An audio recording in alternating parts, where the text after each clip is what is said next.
আমার সবটুকু বিশ্বাস যে দিয়েছে ভেঙে, তাকে কৃতজ্ঞতা জানাই।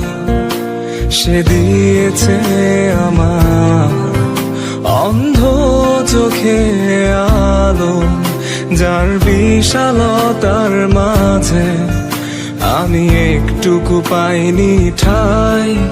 তাকে কৃতজ্ঞতা জানাই। সে যে দিয়েছে আমায় মহাশূন্যে আশ্রয়। আমার সব অপূর্ণতাই যেন হয় আমার শূন্য পথের প্রতি শ্রেয়তম আশীর্বাদ। যখন স্বর্গ